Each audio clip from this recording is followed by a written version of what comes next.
Picture an artist earning a full-time living. You probably imagine a collector buying a painting for a large amount of money. But for many working artists, that sale is only one piece of the picture, and sometimes it is the smallest piece. The real business model looks less like one big paycheck and more like a collection of income streams working together.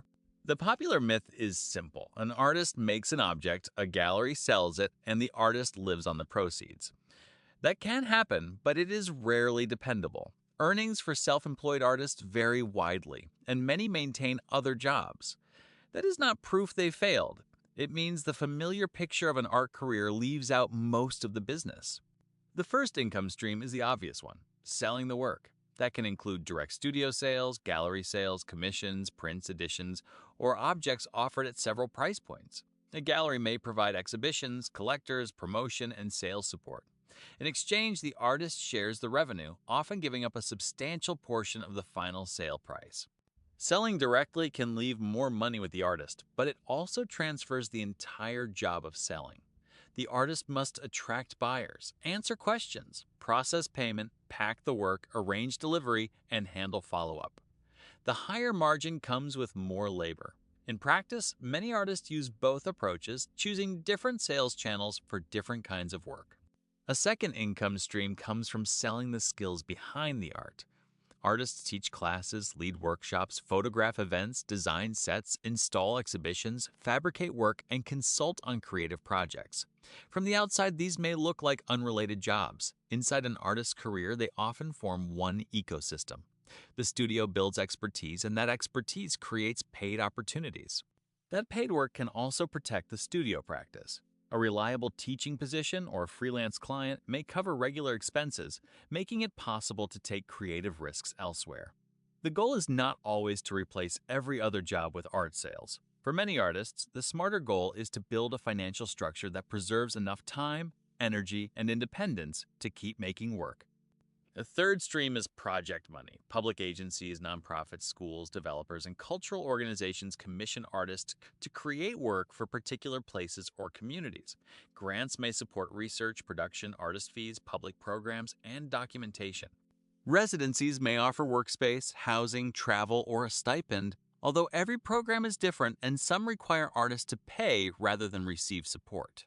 Project money usually comes with conditions. There may be an application, contract, budget, timeline, community process, or public outcome.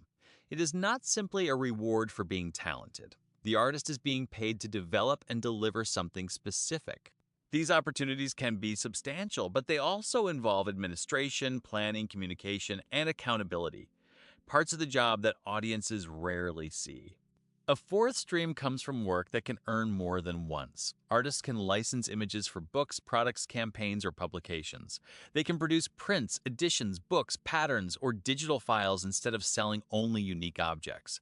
Copyright matters because owning a physical artwork and owning the right to reproduce its image are not automatically the same thing. Now combine the pieces. One artist might teach 2 days a week, complete a public commission over several months, sell a small edition online, receive a residency stipend, and occasionally place larger work through a gallery. No single stream has to carry the entire career.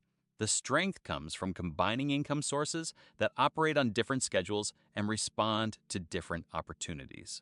Think of that system in 3 layers. Base income covers recurring expenses through teaching, freelance work, or another dependable source. Project income comes from grants, commissions, residencies, and institutional partnerships. The final layer is upside, sales, licensing, and larger opportunities that are less predictable but may grow over time. Together, these layers create a more resilient creative career. The artists who build durable careers are not always the ones with the highest auction prices or the largest social media followings. They are often the ones who understand how to connect creative practice with a workable financial system. So how do artists actually make money? Usually not through one magical sale. They build several streams that protect the time needed to keep creating. Next, Art Money will look at one of the most debated parts of that system: why galleries can take such a large share of an art sale.